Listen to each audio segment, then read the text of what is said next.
vehículos hay un registro. Sí, y responde a una lógica. Vale. Es una buena lógica. No, pero es un tema de debate, ¿eh? Yo, por ejemplo, pero igual... es que, todo le quieren hacer. Todo es correcto. Por eso la pregunta, ¿no? Porque siempre levántale, o sea, ¿por qué es un indicio? Levántale el registro de cadena en custodia, sin pensar en para qué, ¿no? Pero es exactamente, digo, y aquí los que sean juristas igual y nos ayuden, pero a mí me parece una sin razón. Si el 227 dice tajantemente, sistema de control y registro a los indicios, evidencias físicas que encontramos en el lugar de los hechos. Y es porque ahí no hay, el que tiene el monopolio de la investigación en los indicios es el perito o el experto, pero ahí no lo hay. Entonces ahí sí, curiosamente ahí, digo, y pueden debatirlo si se vale. Repito, yo no le veo una lógica de hacer una cadena de custodia de una ficha de alguien que ya conozco y que tengo en galeras, que inclusive, curiosamente en el IPH, y no me dejarán mentir, ya viene un registro de la persona que estoy poniendo a disposición. Sí. Curiosamente, la utilización del IPH, que no es mi materia, pero también está menospreciada el IPH. El IPH tiene como fundamento que en una investigación criminal el policía llegue, ponga el IPH, todos los indicios, los objetos, y ahí nos vemos, me voy a trabajar. Para que no lo tengan 8 horas en la agencia declarando o 2 turnos declarando, porque ya iba toda la información con respecto a la investigación. De hecho, esa es la parte fundamental y toral de la investigación. O sea, si tú haces un mal IPH, una mala detención, eso se va a ver reflejado en... Total. Ya ni siquiera en juicio, en una vinculación a proceso, ¿no? Pero aquí el problema sería, verdaderamente, otra vez, los participantes o los usuarios de este IPH. ¿Qué importancia le estás dando? ¿Entendemos? Sí, claro. O sea, digo, no es mi materia, perdón, no es mi materia, pero... Lo dejamos ahí al aire, ¿no? Sí, lo vamos a ver, pero verdaderamente el participante del IPH, que por ejemplo el primer elemento, ¿quién sería? Con todo respeto a las policías, ¿no? Las policías, el policía, desde todos los ámbitos de gobierno, si hablo municipal, estatal y federal, entiende y sabe llenar un IPH, conoce la filosofía del IPH y de la importancia que hablaba yo de la estandarización de los procesos. Y a lo mejor está quisquilloso, ¿no? Dicen, es que se pone bien loquito por un concepto, ¿no? No solo de manejarlo, sino a rajatabla, ¿no? Y quién está supervisando que esos IPHs sean correctos. ¿Por qué? Porque eso va a haber reflejado en la impartición de justicia para una persona.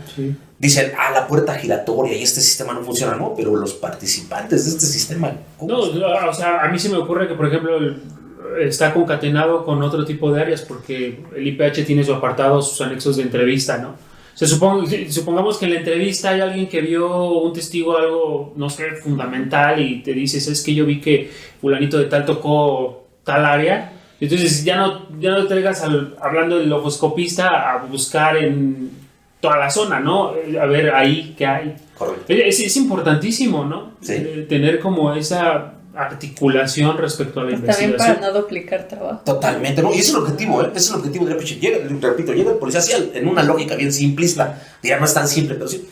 Vehículos a disposición, aquí está. Ahí está el vehículo. Testigos, 2, aquí están. Narrativa, aquí está la entrevista, acá está. Ahí nos vemos, yo me voy a seguir patrullando, voy a seguir haciendo la labor que tengo que hacer, y hay tu Ministerio Público. Entonces, digo, como adicional en este podcast, igual entendemos la necesidad de simplificar procedimientos. Creo que también es bien importante hablar de estandarización y de simplificación de los procesos. Creo que sí hay 2, 3 apartados en varias áreas de la Procuración de Justicia o de la investigación forense, que ya decían, ¿no? El informe y la bitácora de la bitácora. Porque hay buenos elementos para tener investigación criminal sólida, ¿no? Definitivamente. ¿Verdad que sí? En México, o sea, yo digo, no creo que le pidamos mucho a otro tipo de países. Ok, creo que sí, cuando la investigación criminal deja de ser un checklist. Cuando, sí. Exactamente, cuando deja de ser un checklist. Sí, porque dicen, IPH, sí, perito criminal es así, perito fotógrafo, sí. Ok, pero cuando se deje de hacer checklist, digan, ok, ¿hizo el IPH está correctamente? Sí. El criminalista buscó y ¿qué obtuvimos? Pero no. Entrevista basada en resultados, por ejemplo. Correcto, creo que sí, y sin contarme en ese universo, creo que hay muy buenos elementos desde el punto de vista pericial, policial y ministerial para la investigación criminal. Definitivamente yo tengo esa idea y creo que hay gente muy capaz. Definitivamente sí, cambiar ciertas vertientes creo que también sería importante para lograr una correcta investigación criminal. Creo que ahí sí. Muchísimas gracias. Desviándonos del tema de la logoscopia. Es que es un todo, ¿no?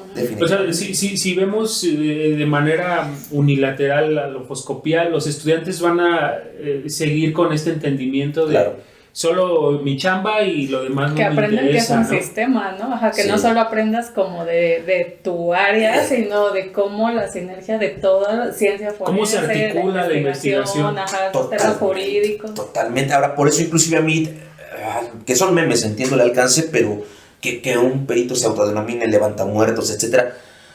Entiendo lo jocoso y entiendo la parte lúdica que lleva, pero no me gusta porque habrá quien sí lo tome literal y se confunde. Sí. Y entiende que esta parte no es de procedimientos, no es de protocolos, no es de lineamientos, no es de esa sinergia que comentaban, ¿no?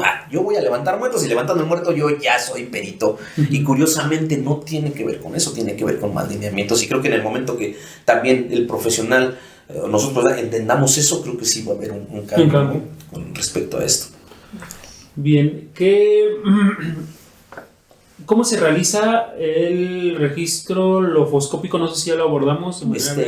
A grosso modo nada más me preguntaban, sí, hablaban de cómo era la toma de personas vivas y comentábamos, aquí importante acotar desde qué vertiente lo hacemos. ¿Por qué? Porque cada vertiente no está estandarizada, Es decir, ya hablábamos del SAT, ¿no? Sí. El SAT me toma mis huellas dactilares de una manera, el INE de otra. Sí. Serena de otra, en el ámbito forense de otra. Y curioso, ahorita hablan de la sinergia con el INE y algunos convenios que hace con instituciones. Está funcionando, esa sinergia es muy buena y funciona muy bien. Pero yo nada más lo único que ponía es, hay que estandarizar formatos y estandarizar técnicas de toma. Porque sin menospreciar al INE no está mal, pero INE nada más hace toma de huellas dactilares plana. A diferencia de Sedena y en la diferencia que es rodada. Entonces la información que estoy obteniendo es mayor en la rodada que en la del INE o la del SAT o la del banco. Entonces estoy limitando un poquito la información. ¿Está dando resultados? Sí, pero creo que ahí habría que apretar un poquito para obtener mejor información, porque por ejemplo hablábamos ahorita de esta toma a cadáveres, ¿no? De que si no encuentro cierta área anatómica, pues ¿de dónde la saco? Pero si por ejemplo yo el fragmento lofoscópico latente que encuentro es de un borde y lamentablemente nada más la muestra que me mandan es de la parte central, pues ya estoy limitando la investigación. Entonces nada más ahí creo que ese proceso tendría que estandarizarse, ¿ok? Y verse o verificarse que se hiciera de esa manera, y creo que ahí estaríamos bien. Países como Colombia tienen el proceso de toma de huellas dactilares con cédula de identificación infantil, y en procesos civiles se les toma huellas dactilares a los ciudadanos y se envían, Y esto permite identificaciones más precisas o más prontas. Y aquí en México no tenemos. Entiendo que va a haber un debate con lo de las garantías de los individuos. Sí, totalmente entiendo esta parte. Pero también tendríamos que entender el costo-beneficio.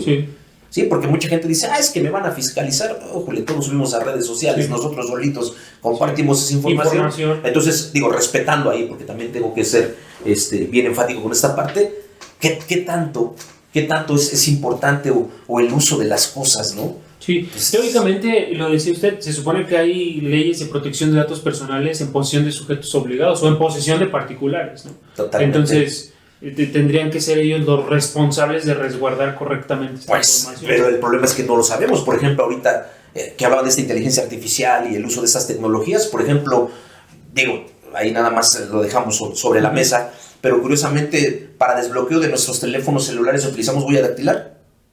Sí. Ok, la marca que utilicen, podemos hablar de marcas comerciales, no lo vamos a hacer porque no nos patrocinan ni nos pagan nada, definitivamente, pero ¿dónde están esas huellas dactilares? Sí. ¿Qué nos garantiza a nosotros que se han utilizado de manera correcta?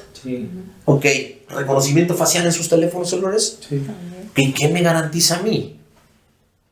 Compañías que aquí son de aquí, Sí, claro. Porque aquí me pongo bien rebelde, respetando rebelde con esta parte, pero bueno, cedemos mucha información nosotros. Cualquier formulario que llenamos de alguna aplicación gratuita, etcétera, el formulario lo llenamos y vámonos. Entonces, curioso, habría que hacer igual un alto ahí con respecto a identificar qué pasa con estos. Que es una preocupación legítima por parte de nosotros como ciudadanos, no como expertos en esto, ¿no? Como ciudadanos. Hay veces que te llaman al teléfono y dices, ¿cómo conseguiste mi número? Las extorsiones, ¿cómo llegaste a mi domicilio? ¿No? Claro. Sí, es una preocupación desde luego, y ahí habría que ver qué candados se ingresan a ese tipo de bases, ¿no? Sí, sería muy importante ahí. Gracias, profesor. Profe, y por ejemplo, en personas fallecidas evidentemente cambia por completo esta toma, ¿no? Sí, definitivamente el objetivo va a ser el mismo, obtener el dactilograma o el dibujo de la huella dactilar lo más nítido posible. Sí.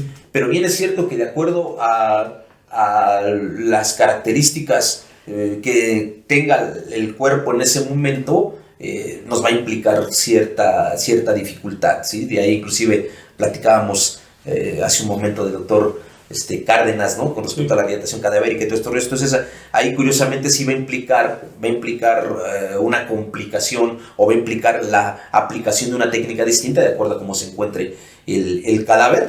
Y lógicamente sí, aquí los procesos van a tener una variante. Este es un apartado de la lofoscopía que conocen como necrodactiloscopía o necrolofoscopía, que tiene que ver con esta parte de la toma de huellas dactilares a personas que han perdido la vida y los procesos que tienen. Si es relativamente una persona que acaba de fallecer y que está relativamente... ha pasado poco tiempo, la única complicación que vamos a tener va a ser la rigidez cadavérica, por este proceso químico que hay con respecto a los músculos y el ácido láctico, etc. Y curiosamente ahí nada más el procedimiento nos va a limitar un poquito por los movimientos. Ahí nada más se recomienda realizar un masaje que es vigoroso para romper la rigidez de las articulaciones. Ojo, dije romper rigidez de las articulaciones, no romper articulaciones, sí, porque técnicamente estaríamos modificando un indicio. ¿Sí? No podemos, es un mito en nuestro medio, no, le rompes los huesos de las falanges y no importa, ya no se va a quejar, no. Dije romper rigidez mediante el masaje que va a empezar desde el hombro, codo y ya en muñeca. Curiosamente mucha gente habla de los dedos en particular, pero no, ya cuando nosotros hacemos este proceso de doblar la muñeca, si no inténtenlo, cierren su puño y que alguien les doble fuertemente la muñeca hacia la parte de adentro y van a ver que van a tener una tendencia por la contracción de los... Ay, se me olvidó cómo se llaman estos ligamentos de los tendones, a abrir la palma de la mano. Entonces ahí sí, creo que sería el primer proceso en algo básico que es común. Por lo regular, este proceso lo realizan los compañeros criminalistas, esa es una realidad. Okay. Los lofoscopistas rara vez van a hacer este proceso con cadáveres que acaban de fallecer. Por ejemplo, si fue el proceso de putrefacción avanzado, hay otros procedimientos, guante dermoepidérmico, dedal dermoepidérmico, sujetos quemados igual. Mucha gente piensa que se ocupa la misma tinta y no. Ahí, curiosamente, de acuerdo al grado de carbonización, se utilizan nada más medios de contraste y fotografías, y entonces los procesos sí van a cambiar de acuerdo a cada característica que tenga en el momento. Y inclusive hay algunos artefactos de toma en vivo, da la redundancia, de toma directa, porque ya no está vivo, como el Dermaloc, ahorita con el sistema que se ocupa, que es directamente del occiso, con un sensor óptico, toman la huella dactilar y la procesan, teniendo un problema porque es electrónica y por lo general en los anfiteatros se maneja mucha humedad. Entonces a veces estos artefactos, al estar tanto en contacto, tienen ahí cierta fallita, pero por una cuestión técnica ahí nada más. Okay. A grosso modo más o menos sería importante, entendiendo que con la muestra de los dactilogramas o las huellas de los dedos que tengan, se puede procesar para una correcta identificación, que pues ahorita en nuestro país con tanto desaparecido es importante conocer bien estos procedimientos. Respecto a eso, respecto a las huellas, hace un momento nos habló del método lofoscópico para la identificación. Se sabe que hay un número de puntos característicos en cada huella. Excelente. En México hay un número mínimo de puntos para validar una identificación o algo similar. Ok.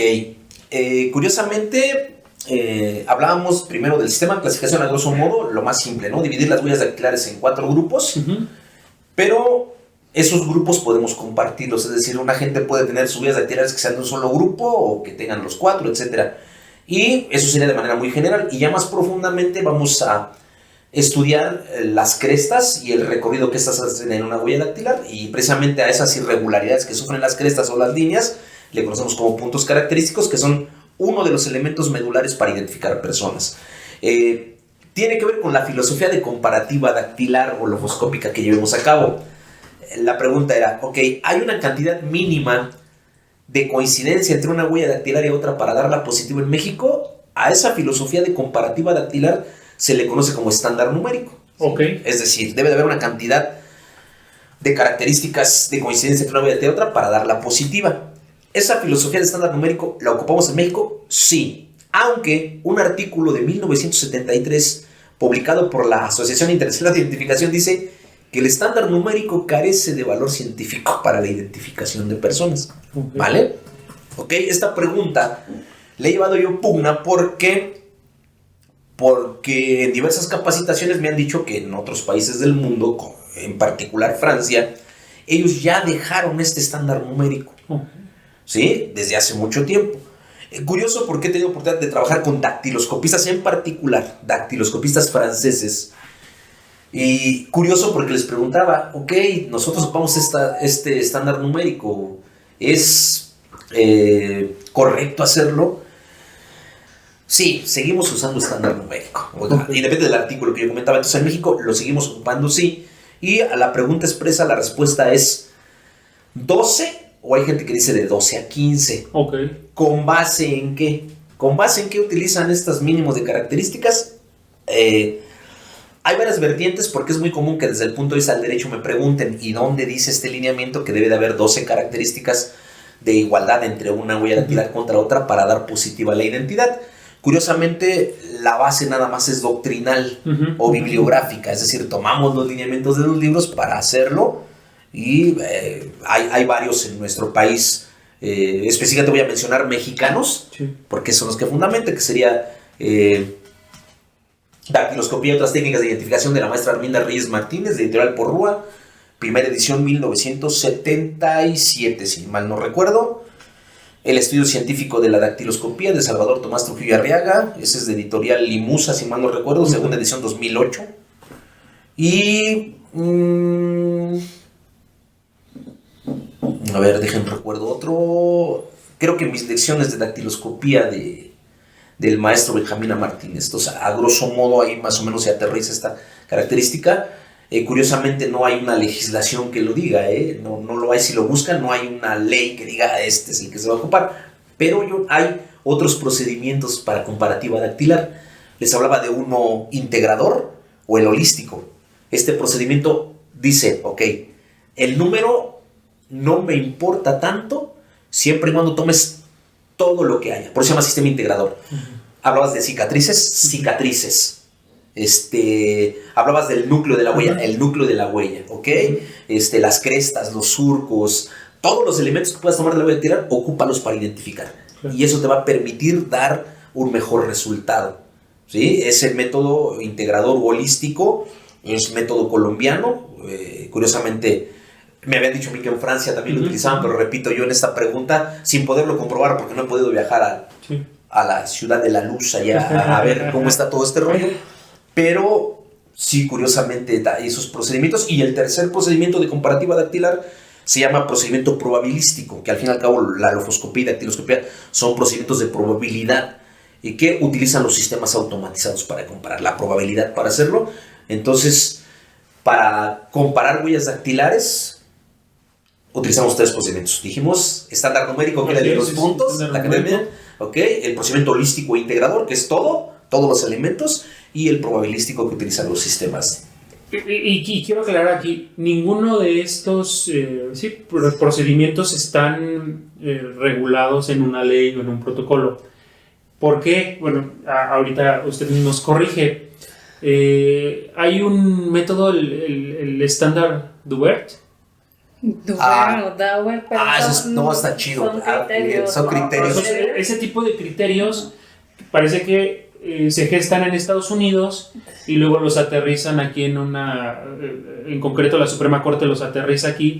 Y uno de ellos dice que para que la valoración de la prueba evidentemente si sea válida por un juzgador, tiene que haber una aceptación generalizada por parte de la comunidad científica. Entonces, quizá eso responda a la pregunta de nuestros... Porque lo doctrinal, ¿no? Porque al final del día está la doctrina, ¿no? Si bien es cierto, no existe en la ley, pero hay una comunidad científica que respalda esto que nos está diciendo el profesor. ¿No? Eso curioso surge en Estados Unidos.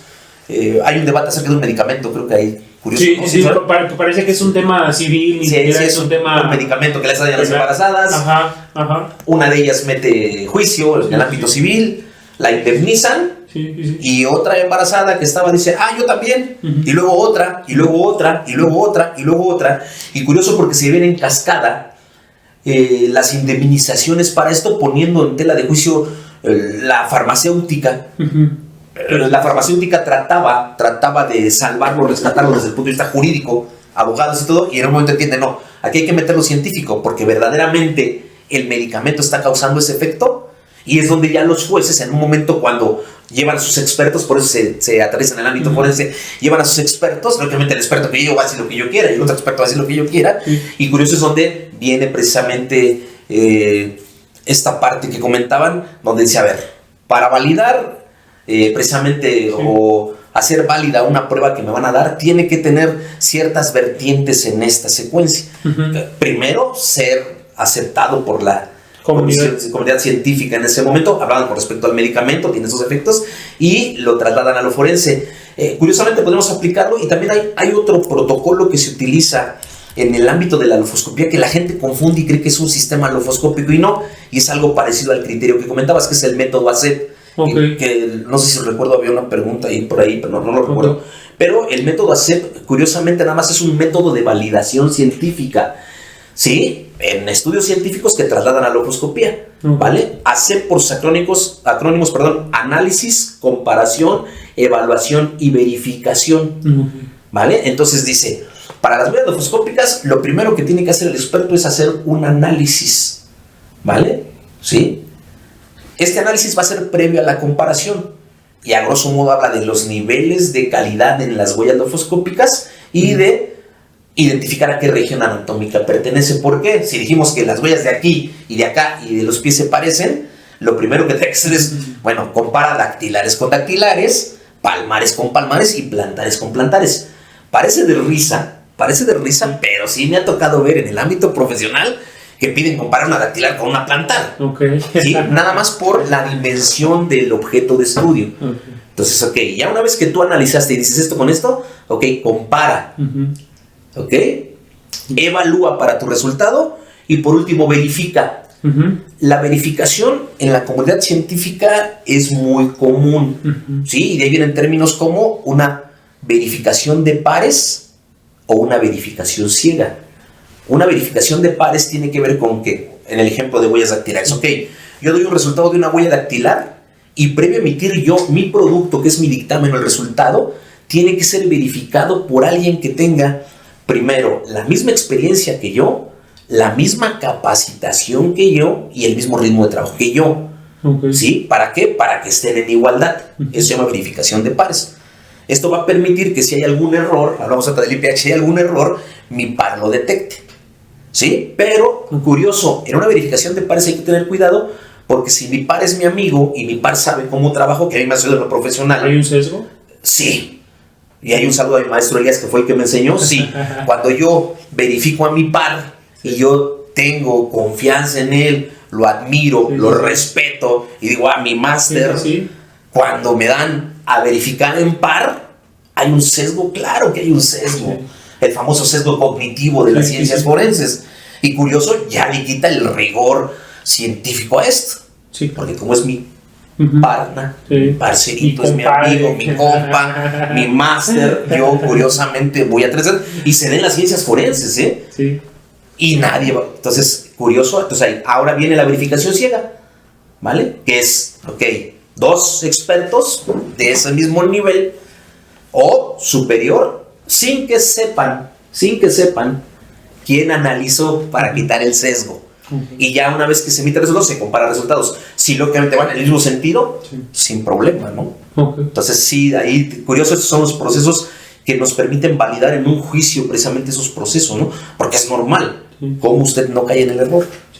Bueno, entonces tiene que ver, pero sí de que habla del sesgo cognitivo tan invadido en las ciencias forenses que platicamos hace un momento. Por ejemplo, está muy de moda certificaciones.